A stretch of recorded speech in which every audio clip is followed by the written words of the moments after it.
everybody, I hope you guys are all doing well. Welcome to my YouTube channel. My name is Jamal, and today what I really wanted to do was kind of give you guys a proper review of my 2003 Corvette Z06.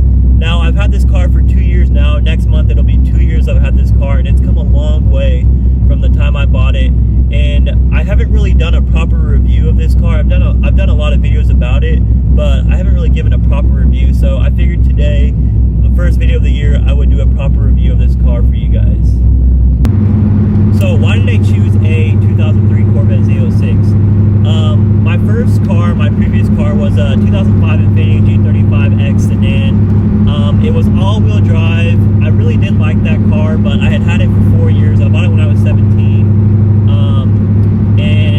After graduating high school, I really wanted to kind of get rid of it. I was looking into some other stuff, and that car I had before was creeping up to 200,000 miles, and I really wanted to get rid of it before, you know, it started having too many big problems.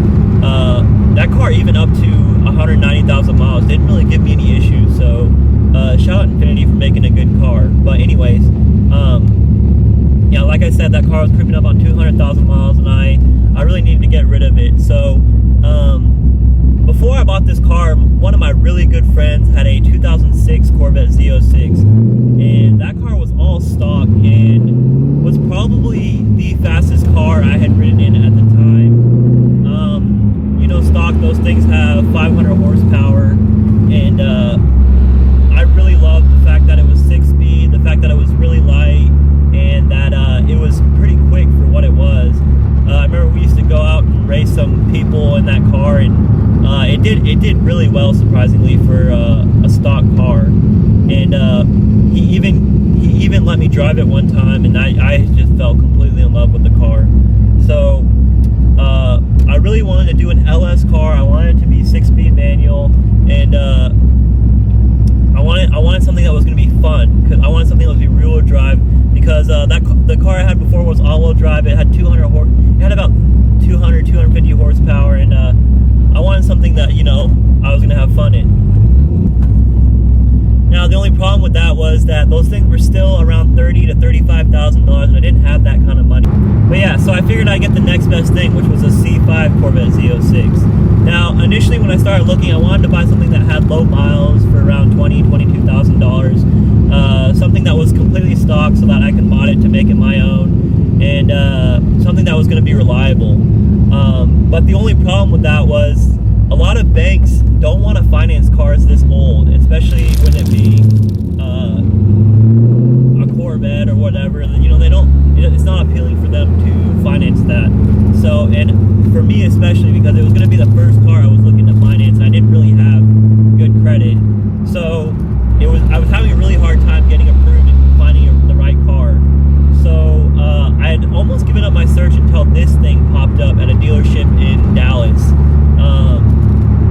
It was a really high mileage car, a lot higher than I wanted. I think it was around 132,000 miles when I bought it, which was, yeah, definitely a lot more than I thought it was than I initially thought I wanted.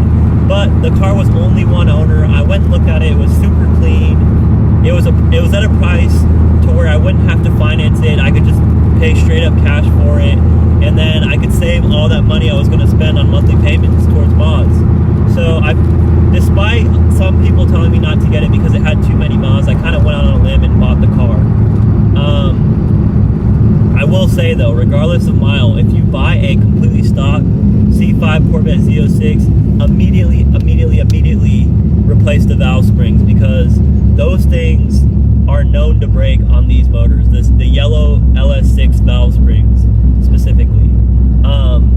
And actually, that's what happened to this car a few months, like 2-3 months after I bought it.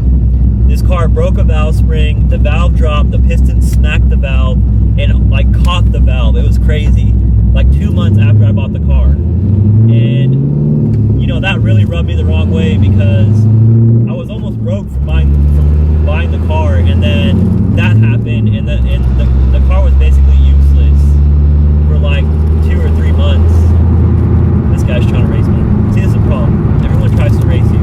Anyways, yeah, so the car was down like 2 months while I was trying to save up money to buy it, and obviously I couldn't afford a new engine because I didn't have that much money. So I got extremely lucky when mine did break. The valve didn't really touch the cylinder wall, so the cylinder was okay. So basically what we ended up doing was putting a new piston and rod in it, in the cylinder where the valve spring broke. I only had one valve spring break. And basically just honed the cylinder, put a new one in, put a used set of stock heads on it, and bolted it back up, and everything was good to go after that. And it's been running like a champ ever since. That was almost 2 years ago now. And a lot of people were giving me crap for putting it together like that, saying that I cheaped out and that I should have replaced the motor for that happening like that. But yeah, I just fixed it like it was, and it's been running. Like I said, it's been running like a champ ever since. It's been almost 2 years now since that happened, and I've done a lot more to the car, and it runs like a champ now. So I can't complain.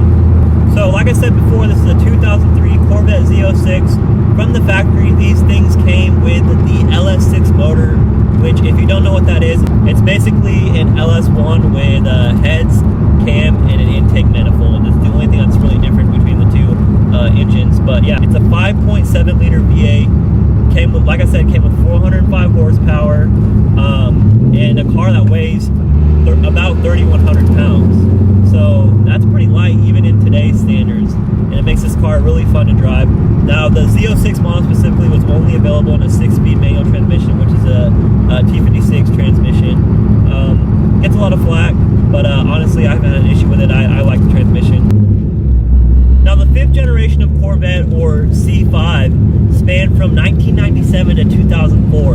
The Z06 was made in 2001 to 2004. The Z06 was only available in a fixed roof coupe version, while the base Corvette was available in both a convertible or a T-top fastback style body. Now personally, I really like this Z06 body. A lot of people don't like it because it doesn't have the T-top, but honestly, in my opinion, this is one of the best looking Corvettes ever made.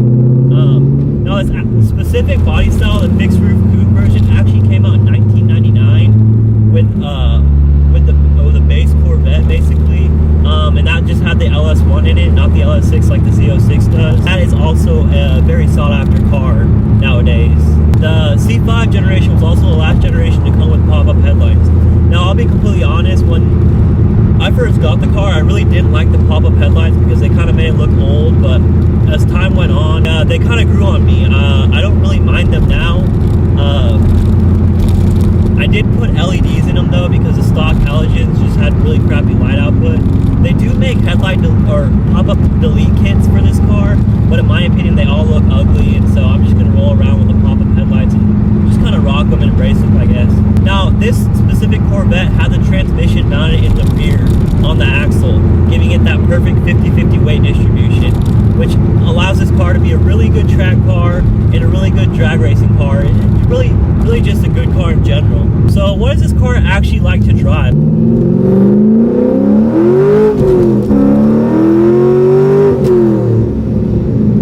I will say it is a handful.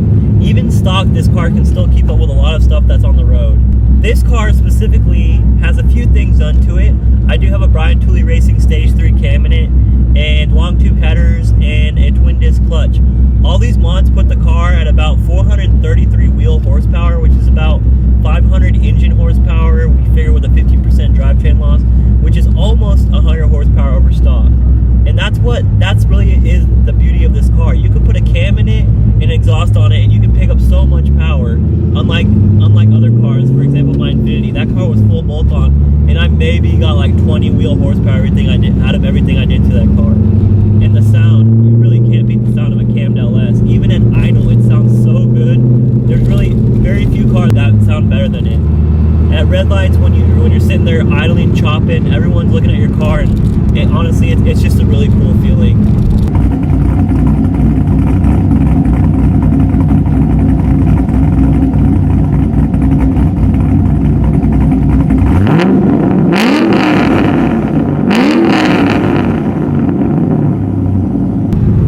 Like I said, the C5 Corvette really is a driver's car. It's something you get into and it makes you smile. You don't buy it because you want a nice interior. You don't buy it because you want to to take long road trips. You buy it because you want to drive it. And I think that's really what makes this platform so great. You could take it to the track, you could take it on the highway, or you could take it to the drag strip, and it'll do really well at all those things. I mean, hell, you could even drift the thing. Shout out Taylor Ray, he drifts his Corvette, which is another cool thing you could do. It is also worth mentioning the aftermarket support for Corvettes and LS platform cars in general. I couldn't begin to tell you how many camshafts are made for this car, how many exhaust systems are made for this car, how many heads are made for this car, how many headers are made for this car. There's just so much aftermarket support, and it's crazy because even with how old this car is, it's 15 years old now, there's still companies making parts for this car, which you really can't beat that, especially if you plan on modding your car. Now, this car is far from perfect. I must say the interior is pretty crappy. There's plastic everywhere. If you need to put a drink anywhere, good luck, because the cup holder, there's only one and it's really crappy. I've raved about this before. But honestly, the interior is something you overlook whenever you see the price of these cars. These cars are coming so far down in price. You can find a really clean Corvette Z06 C5 for around $20,000, which is less than half of what these cars sold for new. So that's what makes this car so valuable, in my opinion. It's such a great value. You can buy it cheap, you can mod it cheap, and it's a monster, honestly. These cars have always been known as like grandpa cars or old guy cars, but as the price comes down, a lot of younger people, I guess, are buying them, and you can clearly see that across YouTube with Leroy and the Unicorn C5 and Street Speed 717 and Jimbo and all of them. Everyone's buying a C5 Corvette because they're just so cheap. They come with LS1s, LS6s, some of the greatest motors ever made, in my opinion, and that's what makes this car so great, guys. This car is the reason I started making YouTube videos, in fact. I freaking love this thing. But anyways, guys, I think that's all I had to say. I'm gonna go ahead and get out of here. Please comment, like, subscribe, do all that good stuff.